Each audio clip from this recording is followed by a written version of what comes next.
Kam mbritur Osman Stafa në studio, si që anuncova të nderuar shikues, mirë se vjen një dashur Osman. Gjithmonë kënaqësi të jemi. Shumë dhe shumë kënaqësi që jam në studion tënde. Biseda, sepse je gjithmonë për punë të mira, vepra të mira, pa çka dinamikës ditës, lodhjes, raportimeve, ke gjithmonë kohë për gjithçka. Vjen me një lajm të mirë apo jo? Sepse gjykata e lartë ka rrëzuar apelin për çështjen e mungesës së ilaçeve kimio për fëmijët, një denoncim që ke bërë që prej vitit 2022. E kemi diskutuar bashkë, e kemi folur, të lutem na e sqaro. Një lajm i mirë e the, por pas plot 4 vitesh, dhe kur duhen 4 vite për të marrë një dritë jeshile që të bëhet drejtësi për fëmijët, patjetër është vonë, por tek e fundit është një lloj shprese që drejtësia mund të vendoset. Dhe nuk po flasim për rrushe për kumbulla, por është një nga situatat më sensitive që mund të prek njeriu. Pra mungesa e medikamenteve kimio për fëmijët që luftojnë me kancerin, jo për 1 muaj apo për 2 muaj, po për 2 vite kam ngritur unë pretendimin, apo i kam quar unë prova prokurorisë për para 4 vitesh që nga viti 2020, 2021 dhe 2022, pra ka pasur mungesë të barnave për fëmijët. Si trajtoheshin ata fëmijë mungesë të atyre barnave. Pra i kam kërkuar prokurorisë të hetoj, dhe prokuroria me një vendim skandaloz e rrëzoi dhe tha nuk ka çështje. Çfarë bëri prokuroria? 2 veprime bëri. I pari më pyeti mua, që unë i qëndrova gjithë pretendimeve që kisha bërë në kallëzim, dhe veprimi i dytë, pyeti që unë kisha ngritur, ja çoi si kërkesë për informacion drejtorisë QSUT-s. Dhe drejtoria që QSUT-s i thot, mungojnë këto medikamente, vërtetoi pretendimet e mia. Ja konfirmoi dhe prokuroria e rrëzoi, prokuroria e Tiranës. E apelova çështjen tek gjykata e shkallës parë, vendimi i gjyqtarit ishte po ashtu skandaloz, sepse më kërkonte mua si gazetar të faktoja pretendimet. Unë nuk jam hetues, unë jam gazetar, ngre pretendimet, ti e organi akuzës, ose prokuroria, siç është në rasti konkret, por gjykata e detyron që të kryej disa akte. I kam paraqitur raste, i kam paraqitur prova, dokumenta zyrtare si dhe shqiptar, që vërtetonin që ato 4 medikamente që unë thoja se i mungonin atyre fëmijëve që luftonin me kancerin, mungonin. Përsëri gjykata e shkallës parë më rrëzoi. E çova në apel pra në gjykatën e apelit, e cila mori po ashtu shumë kohë dhe gjithashtu më rrëzoi. Deri në momentin kur e quam çështjen në gjykatën e lartë, ku aty 3 gjyqtarët, Ilir Panda, kryesues, Sokol Binaj, antar, dhe Sander Simoni, antar, morën një vendim për cilin është vonë 4 vite. Por gjithsesi, po është vonë 4 vite sepse ata fëmijë mund të jenë humbur dëshmitar nga ajo situatë. Patjetër. Pra janë fëmijë të cilët unë nuk e di sot jetojnë ose jo, uroj me gjithë shpirt të jetojnë, por kësaj smundje nuk i zgjedh besë. Disa raste mund të kenë qenë Osman. Po të them, një nga rastet që mua më ka tronditur dhe ta them me shpirt këtë, ishte kur një vajzë 5 vjeçe nga një zonë e veriut e mori nëna, ishte me kancer, 5 vjeç, nuk e dinte ajo shkret me çfarë po përballej, nuk e kuptonte, por dinte vetëm që krahët i kishte të nxirr dhe sa herë shikonte bluzat e bardhë qante se nuk duronte dot dhimbjet nga shpimet e efektet e kimioterapisë që bënte. E mori nëna dhe e çoi në shtëpi dhe më ka marrë në telefon, aty ka qenë kontakti i parë që unë e kam çuar vajzën për të vdekur në shtëpi, se s'ka ilaçe. E vetëm një formë, po s'kishte kimio më. Prindërit doktorët i kishin thënë prindërve që ne s'kemi çfarë bëjmë, nuk është detyra jon për të siguruar medikamente, sepse përgjegjësia për të siguruar kimiot është e Ministrisë së Shëndetësisë, Shtetit Shqiptar ndërmjet politikave që ndërton etj. Çfarë do bënte ajo nëna? Dhe Osman, nga Ministria e Shëndetësisë, çfarë reagimesh ke marrë në gjithë denoncimet që ke bërë, për ta lidhur pak edhe me këtë pjesën që përpjekjet e një gazet? Çfarë? I lan 2 vite fëmijët pa ilaçe. Ndërkaq që updatonin me informacion pse mungonte apo mungesa e reagimit? Po të them një fakt, edhe ky është fakt edhe të ma kundërshtojnë. Ka pasur, pas kallëzimit që unë bëra në prokurori, ka pasur dhe disa raste tjera që unë i kam denoncuar publikisht në kohën që ministre ishte Albana Koçiu, që fëmijë rasteve aty që vonin me kancer nuk kishte medikamente. Dhe disa i gjente ministrja kontraband, disa të tjera i gjenin në vende tjera, por i gjenin si pasojë e denoncimeve. dhe nuk ka pasur më mungesa atje. Si pasojë e presionit publik që kam bërë, për te gjithë modestisë, por ky është fakt publik dhe ata e dinë mjaft mirë, sepse kam qëndruar aty si polic që në çdo moment që ka mungesë të bërtas, ti marr rastet, ti denoncojnë publikisht. Dhe po të them, për t'i kthyer atij rastit, ka qenë një nga rastet më të tmerrshmet që një nën të marrë fëmijën e vet me kancer, do ta çojë në shtëpi. Ta çojë në shtëpi sepse nuk ka ilaç në spital, se nuk kam çfarë mbajnë në spital. Raste të tjera mund të kenë qenë kështu. Pafund raste të tjera të përmenduar. 4 vite, po. Por, po të them, i kemi kërkuar të gjejmë, pra kemi bërë lekët, gati 1.300 euro, për të gjetur medikamentin dhe i gjeti familja në Kosovë. I kemi dhënë parat nënës së vajzës dhe i gjeti medikamentet në Kosovë, sepse ne nuk mund të pranonim dot që një fëmije t'i mohoj një drejt siç është e drejta për jetën. Apo historitë të tjera që qanin familjarët, qanin nëna e babai, se nuk kishin çfarë dreqin t'i bënin, se nuk kishin ku t'i gjenin ilaçet. Po përveç pjesës ilaçeve, nuk kishin me çfarë t'i blinin. Smundja e kancerit nuk është një smundje që po merr një vitamina, po merr nuk e di një gjë tjetër. Mungesa e kimioterapisë kushton çdo ditë është përveç kimios, po ke pjesën e tjetër të ekonomisë. Kishte familjar që shisnin çfarë kishin ndërtuar deri në atë moment, sepse do përballonin e ilaçet e tjera, se nuk janë vetëm kimiot, por janë dhe ilaçet tjera që i blen familja të cilat rregullojnë pak çështjen e efekteve anësore që ka kimio. Pra që të mos kesh shumë efekte anësore, bësh para përgatitje dhe tjerë, ato ilaçe prindit i blenin nëpër farmaci. Edhe kimiot mungonin. Siç edhe e thash, edhe për këtë arsye vajta në prokurori, për të hetuar një nga çështjet më sensitive.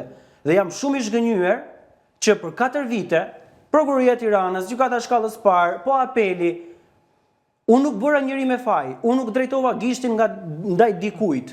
Nuk e kisha asgjë personale me askënd, po denoncoja një fakt i cili është më i tmerrshmi, mohimi i trajtimit për të luftuar kancerin. Osman, sa empatike marr ti nga vetë mjekët lidhur me këtë rast? Në këtë rast, mjekët nuk kishin asnjë lloj faji. Patjetër. Sepse nuk janë ata përgjegjësit. Nga ana tjetër ishin ata që shikonin çdo ditë pacientët e vegjël duke luftuar me jetën. Po, dhe mua më kanë ndihmuar, ishte ndihmë dhe ajo dhënia e numrit tim telefonit asaj nënës, se nuk njihte ajo mua. Por ai besimi që ata mjek kishin krijuar tek unë, duke i dhënë familjarëve, duke i treguar rrugën, patjetër që ishte një lloj besimi apo ajo çfarë ata mund të bënin maksimalisht. Çfarë do doja unë të bënin? Po patjetër, gjithë mjekët, sidomos dhe e kam hapur sfidë onkologjikut, por edhe më tej, ku mungojnë pajisje dhe ilaçe, të bëhen bashkë dhe të kërcënojnë me dorëheqje. Shikoje ti, do i bëjnë pastaj çfarë, pra do ja plotësojnë kushtet apo jo, se ka ndodhur në Slovaki. Në vitin 2011, 2400 mjek. Është e vështirë kjo. Po është rast, nuk është larg. 2400 mjek japin dorëheqje. Në vend si yni, erdhi shteti aty ja siguroi gjitha. Askush nuk u largua. Ndaj askujt nuk u krye hakmarrje. Sepse po t'jen bashkë mjekët, do kenë dhe popullin bashkë, do kenë gjithë njerëzit, se gjithë jemi të prekur nga smundjet. Pra kjo është ajo çfarë ka ndodhur. Dhe për ta përmbyllur, dhe për të më dhënë ekstraktin e asaj që ke në duar. Për të dhënë ekstraktin e gjithë kësaj çfarë ka ndodhur, gjykata e lartë ka vendosur që çështja të rikthehet përsëri gjykatës së apelit për të shqyrtuar nga një tjetër trup gjykuese dhe për të vlerësuar pretendimet që unë kam ngritur, sepse gjykata këtu ka vlerësuar se për gjitha pretendimet që unë kam ngritur nuk është bërë kontrolli, pra verifikimi, hetimi. Dhe të paktën nuk këtë kam kërkuar, vetëm të hetohet.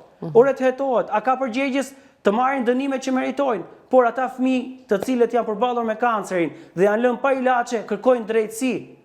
Duhet drejtësi se janë lënë 2 vite pa medikamente. I mbaj mend sot 6 merkaptopurina, acidi folinik, lasparaginaza dhe një medikament tjetër.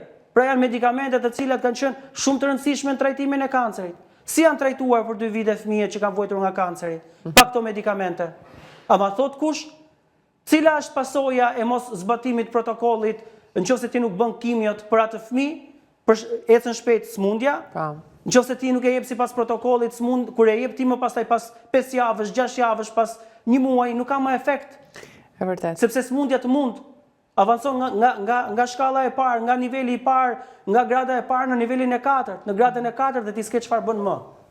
Prandaj unë po kërkoj drejtësi dhe uroj që gjykata e apelit tashmë me vendimin e kthyer nga gjykata e lartë të bëj drejtësi dhe të kërkoj hetim Nuk Po edhe kjo do kërkoj kohën e vetë, gjithsesi, siç janë. Patjetër, unë këtu jam, unë do pres, unë jam 33 vjeç, unë këtë çështje nuk do ta lë. Pa diskutim. Kam 4 vite që e ndjek dhe dua të falenderoj dhe avokatin tim Marash Logun, i cili për gjithë këtë punë që ka bërë nga prokuroria e shkallës nga prokuroria e Tiranës deri në gjykatën e lartë, nuk ka marrë asnjë kosto për gjithë punën e madhe që është bërë, sepse ka kosto, avokati ka punën e tij, por ka treguar humanizmin e tij në një çështje kaq të ndjeshme dhe solidaritet. Duhet të ndalim tani në një tjetër çështje, çështja onkologjikut për të cilën aq shumë ke folur, Prokuroria e Tiranës e çon për gjykim çështjen e onkologjikut. Çfarë lajmi është ky? Është një lajm i mirë, patjetër. Është një lajm i mirë sepse ka dy momente. E para njëherë që vendoset një model që çfarë ndodh me ata mjekë që do trafikojnë apo trafikojnë pacientët në klinikat e tyre private. Çfarë do të thotë kjo? Pra nëse në onkologjik u vërtetua nga prokuroria ose pretendohet nga prokuroria se do vendos gjykata në fund fare se janë trafikuar pacient drejt klinikave private, tashmë nëse do ta bëj këtë dikush tjetër në QSUT, tek trauma, tek Shefqet Ndroqi, në Elbasan, në Durrës, në spitalet në gjithë Shqipërinë, tashmë është ngritur një precedent. Shkon në gjykatë, do japësh përgjegjësi, sepse ky është një fenomen realisht shumë i frikshëm. Po kthehet QSUT-ja dhe është QSUT-ja në një recepcion.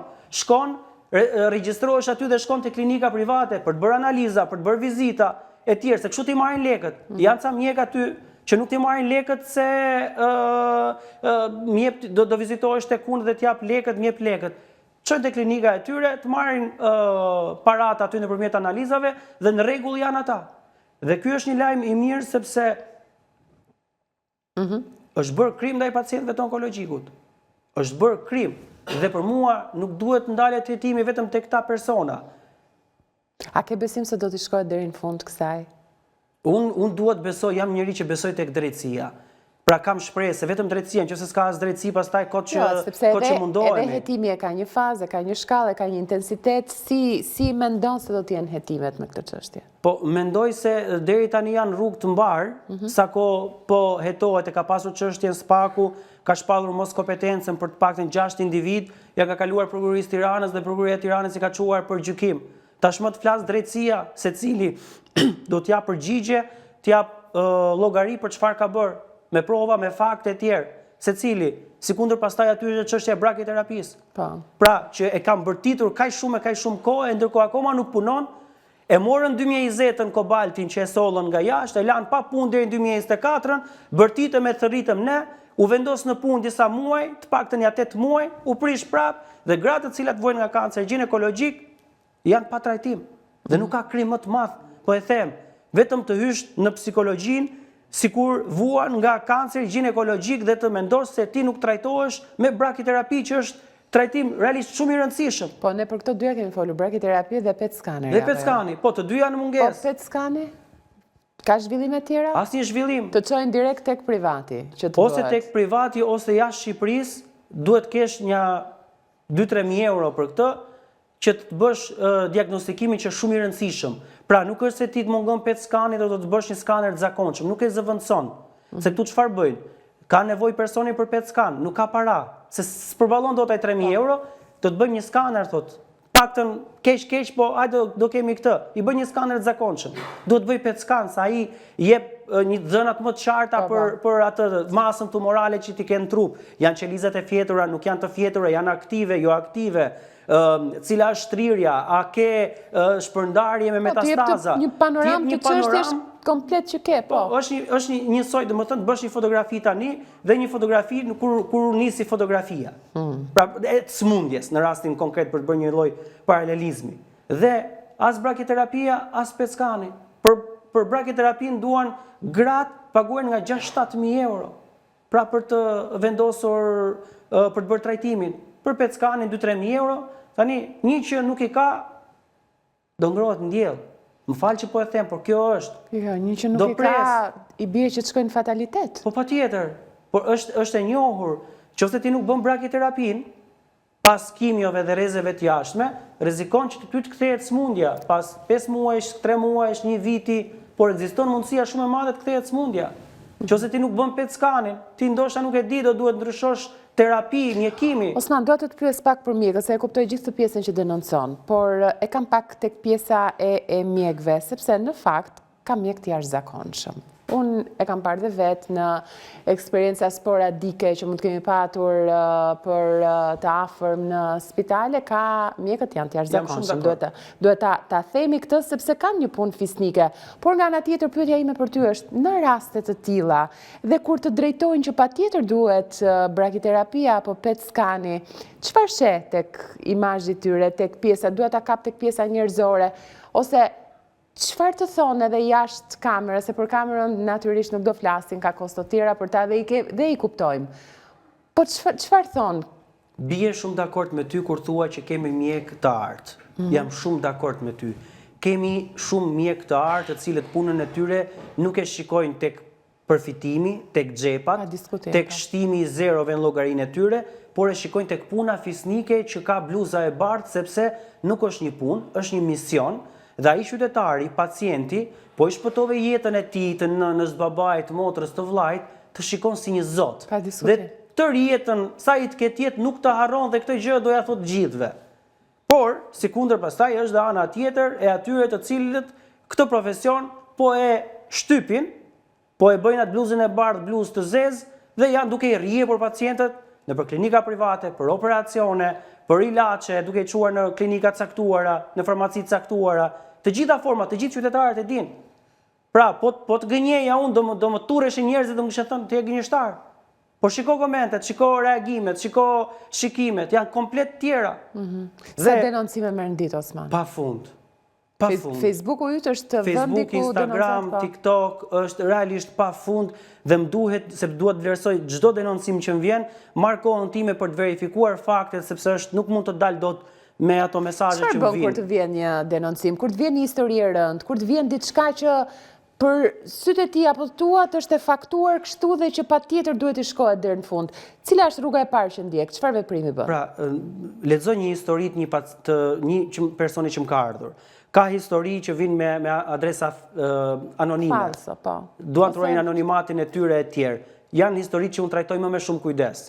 Sepse nuk e njoh, nuk di kush janë, nuk di kush është dhe çfarë qëllimi ka. Mund të më drejtoj mua drejt dezinformimit. Patjetër. Dhe për të ma përdorur këtë që unë jam një person jo i besueshëm. Kujdesem shumë që pastaj nga jo dashamirës, pa diskutim, po patjetër, po ka ndodhur, na duan apo na pëlqejnë. Ka ndodhur që më kanë ardhur mesazhe të caktuara për pavion apo për individ dhe më ka rezultuar nga investigimet e mia komplet e kundërta, për shembull. Ka ndodhur kjo. Por për ato histori për të cilat unë bindem, pastaj i bëj i bërtas, deri kur nëse ai zullumi ka shkuar aq i madh, dal dhe me emra i bërtas. Sepse nuk mundet dot, për shembull, që të keq trajtosh ti pacientët me anë të biopsive. Pra me biopsitë është bërë nami. Janë vjedhur pacientët me biopsitë. Janë trajtuar si një lloj plaçke, që biopsia është pjesa më e rëndësishme e trajtimit të kancerit. Ajo të përcakton si do trajtosh kancerin. Nëse ti ja vonon një muaj e gjys, sepse do t'i çosh pacientët tek privati, ky është krim dhe prokuroria do duhet hetoj. Apo raste të tjera nga më të ndryshme që lidhen që nga qendra e konsultave, që nga tek spitali onkologjik, që tek kirurgjit, që tek kardiokirurgjia, tek gjitha pavionet, tek neurokirurgjia, tek neurologjia. Pra, pacientët po fillojnë, dhe unë jam mirënjohës, të më besojnë dhe më dalin me emra. Më detyroi X të tregoj një histori dhe më thënë që kam mbetur realisht shumë i zhgënjur. Kur ka ndodhur? Rreth një vit e gjys më parë, diçka e tillë, një vit e gjys, që shkon një qytetar nga jugu i Shqipërisë tek një doktor për të bërë djalin operacion. Po. Operacion nga se? Apo s'ka rëndësi? Abdominal. Abdominal, po. Dhe i thot, jep 250.000 lekë. I thot doktori, po pse mo kaq të kushton jeta e djalit ty? E tmerrshme. Kjo është është histori e faktuar dhe unë këtë do ta përdor. Kam kërkuar ta bind zotrin të ma thot në kamër, por frika se do i heqin pensionin, frika se nuk do... Ku ishte, në cilin spital? Në QSUT. Në QSUT. Pra, dhe më thënë, është lemeri. Pra, ti pret që pra ne themun që ka një pjesë të mjekëve, se një pjesë e mjekëve po janë të ndershëm, ore janë mirënjohës, ka një gjë, do ta them këtë gjë. Në Shqipëri është kjo forma që dikush nëse i bën një të mirë është mirënjohës. Dhe unë besoj se askujt nuk del nga dera e spitalit pa i lënë një kafe dikujt me dëshirën e tij. Por nëse kjo ndodh në fund gjithë procesit dhe ti del i kënaqur me shërbimin e tjerë, nëse ti i lë një kafe, nuk është ky problemi. Problemi është nëse ti atë personin e detyron që ai të jap në fillim, edhe sikush që ai të marrë shërbimin ose operacionin ose ndërhyrjen. Kjo është pa lidhje me atë, me vullnetin dhe dëshirën. Sepse ndodhen në Itali, kam qenë unë në Itali. Lejoheshin atje deri në 70 euro për shembull, në atë spitalin që unë kam qenë për kontroll, për alopeci. Është mirënjohje, është një formë mirënjohje, ata linin aty dhe ishte krejt okej, nuk lejoheshin më shumë.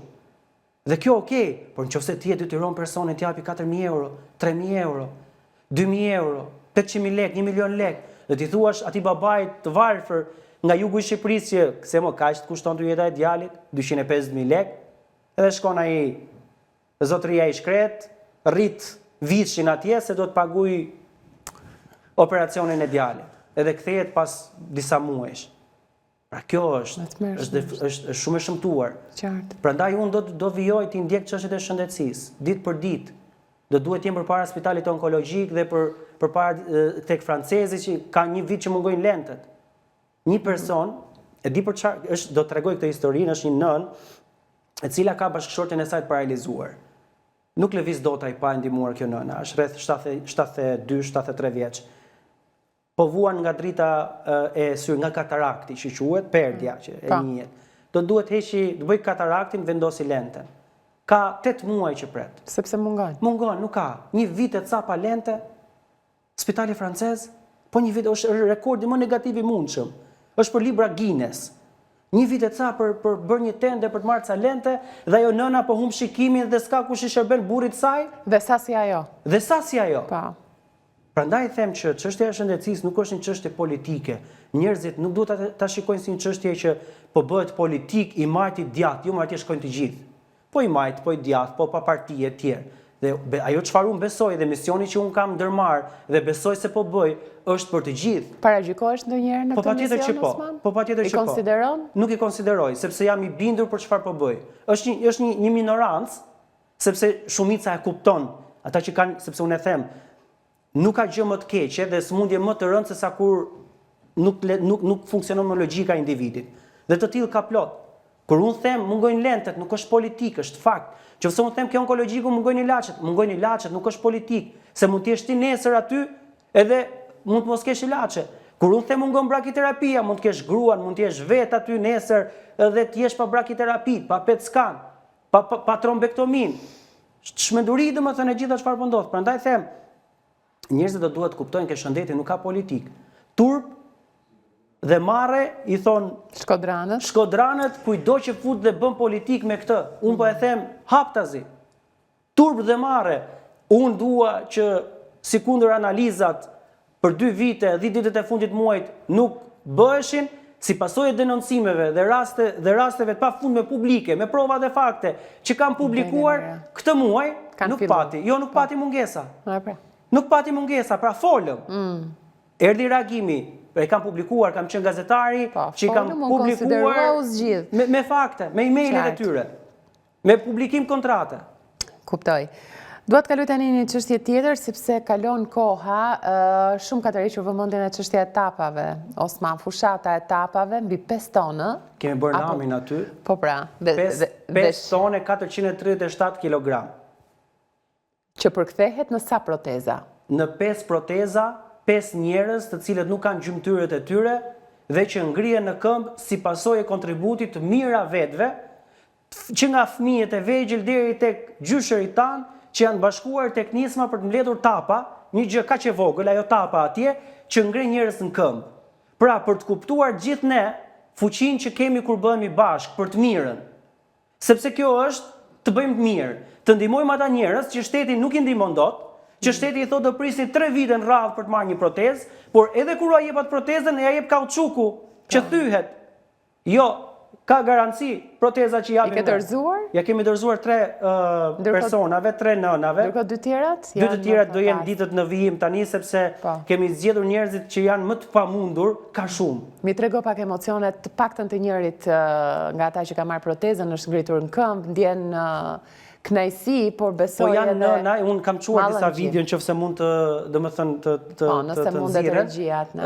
Pra, nëna të cilat, pra janë këto proteza, që punohen, vendosen, sepse kanë umbur... Sa kushton një protezë? 600.000 lekë i kemi blerë ne, kemi një çmim duke qenë se është nisma e tillë sociale, ja kjo nën të puthte duart, çfarë gëzimi kishte ajo? Sepse ta nuk ngrihem dot, unë i shërbej vetes time tani. Pra pa protezë unë jam vetëm shtrirë. A shikoni, ka bërë testin e ecjes. Po. Pra mendojmë pak ne si mund të jetë dita jonë pa këmbë. Si janë përzgjedhur rastet që i dorëzohen protezat? Pra ne kërkojmë njerëzit cilët janë më të varfër, më pa mundësi për t'i siguruar protezat. Sepse normalisht mund të jenë shumë. Ka dhe një gjë. Në rastet konkrete, për shkak se janë të... Kjo zonjë nga është, për shumë më falë se të ndërpërda. Kjo është në Pogradeci. Zonja është në Pogradeci. Si e gjete? Ta referuan? Ma referuan si një grua e cila nuk ka mundësi dot për të blerë një protezë. Pra për ta siguruar një protezë. 600.000 lekë të vjetra. Ja siguruam dhe gëzimi i saj ishte një nën shumë e fortë, pra gjithë jetën e saj ka punuar për familjen e saj, ka luftuar gjithmonë në ecje, gjithmonë me punë, dhe erdhi momenti që smundja e bëri që ta amputonte këmbën. Kishte goxha kohë që ishte pa protezë. Nëna tjetër që kam, pra është një zonjë tjetër e cila është nga Laçi, mos gaboj, ajo kishte 5 vite pa protezë. 5 vite. Si ja bëja, tha, si vdekja, tha. Nuk ngrihem dot për të shkuar në tualet, tha, përdorja karrocë, tha. Është ky rasti tjetër pra që kemi arritur të bëjmë, dhe falenderime dhe mirënjohje kujtdo që nga fëmijët më të vegjël e deri tek gjyshërit tanë që janë bashkuar nismës nga gjithë Shqipëria për të blerë këto proteza, që ngrejnë njerëz në këmbë. Përveç se mbajnë pastër ambientin që patjetër është një mision që ne duhet ta kemi parasysh çdo ditë. Kjo nën i jeton e vetme. Ka humbur djalin, ja ka vrarë tek dera shtëpisë përpara pra në vitin 2018 ka një ngjarje të trisht. Pra janë raste shumë të rënda. Shumë të rënda dhe në sajt të sensibilizimit gjithë njerëzve, për të mbledhur jo pak, se kur po u tregoja në fillim fare që kemi bërë 5 tonë 437 kg. Në fakt sasia shumë e madhe dhe kur edhe ato po mendohet tani po llogarisja, po. Nuk e besonin. Por jo, bashkë me grupin vullnetar, të gjithë që janë pjesë e nismës. Sa kohë ishte kjo? Kjo të paktën ka shkuar në diku 7-8 muaj. Dhe fillon fushata nga e para. Tani kemi nisur prapë nga e para. Po mbledhim prapë tani. Në çdo 5 tonë kalohet, fillohet nga fillimi? Po patjetër, ne vendosim që një 7-8 muaj të bëjmë shitjet dhe pastaj të blejmë 5 proteza, 6 proteza aq sa ne pra mundemi të bëjmë. Osman, po duhet ndihesh shumë krenar bashkë me ekipin tënd për të gjithën këtë. Më besoj që në momentin... Unë që të dëgjoj në studio, nuk e di nga ekrani, në studio marrë një energji shumë pozitive dhe inspirim nga ty si kolegë, si gazetar dhe më besoj që në momentin që ti shikon këta njerëz, që për shkak të asaj nismës që ne kemi organizuar, ngrihen në këmbë, të falenderojnë, të janë mirënjohës, të tregojnë historinë e jetës tyre, realisht ti thua që për kaq pak? Po sa shumë është për ata?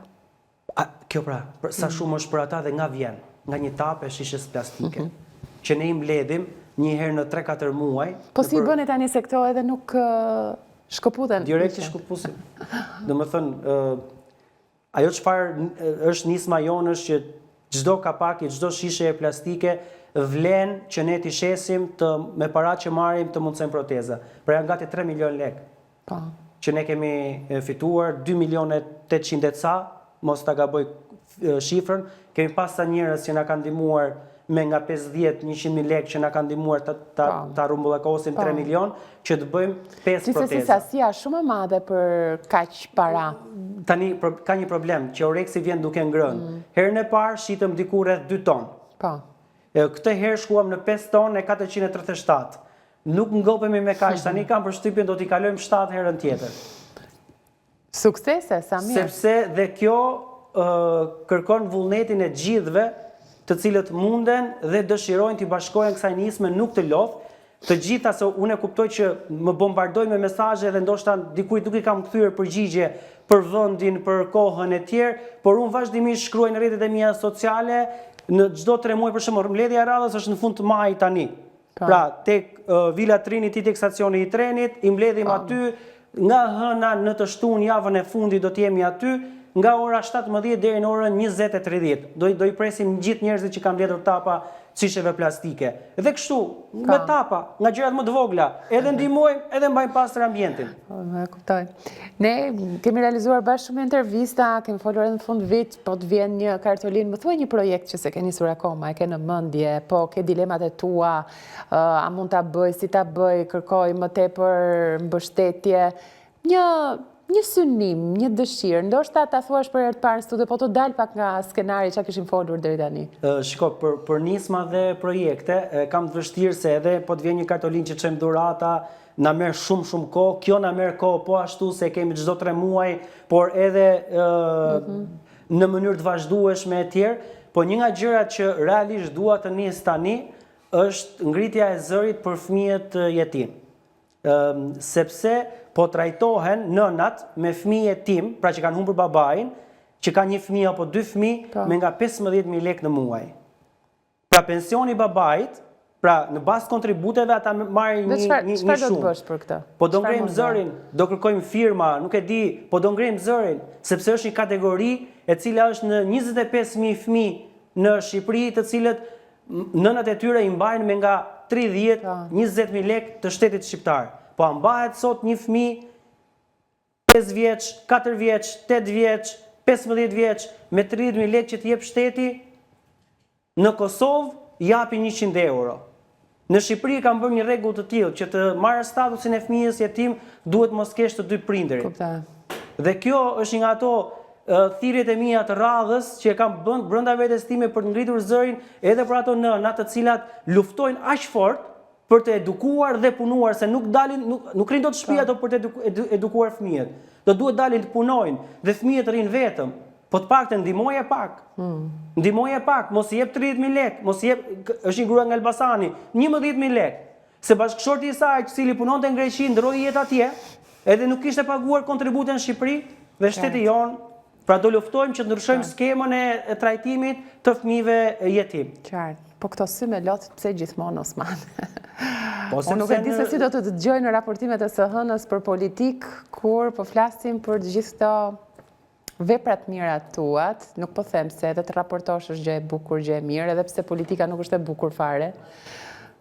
Megjithatë, politika në Shqipëri ka shumë kosto që ne këtu jemi sot ku jemi, dhe duhet ta pranojmë të 36 vite kanë qenë kosto të mëdha, por të bëjmë aq sa mundemi. Jeta nuk është se ne kemi jetë pafundme. Është një jetë aq sa na ka caktuar Zoti, po të paktën të bëjmë mirë. Ky është mision. Ky është mision. Unë këtë e ndjej si mision edhe përballë çdo lloj sfide, përballë çdo lloj njeriu do ta vazhdoj siç e besoj në të drejtë. Se unë ta kam thënë këtu në këtë studio, për të shitur e për të blerë në këtë jetë unë e kam mbyllur hesapin.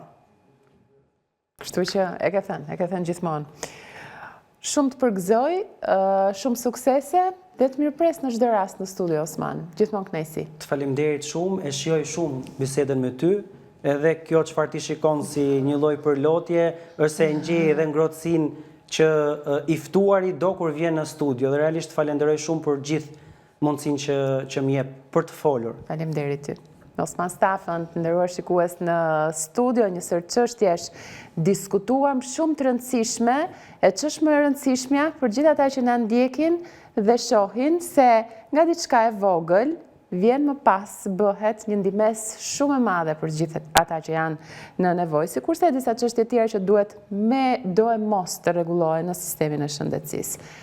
Ne mbritëm në fund të emisionit kjo javë, nderuar shikues, duke ju ftuar të na ndiqni në ritransmetim sot në mbrëmje pas orës 23 dhe nesër në mëngjes, pra mëngjesin e së dielës.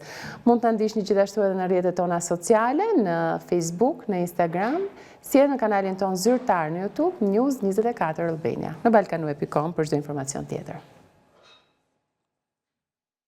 Ju falenderoj shumë për vëmendjen tuaj, miru takofshim.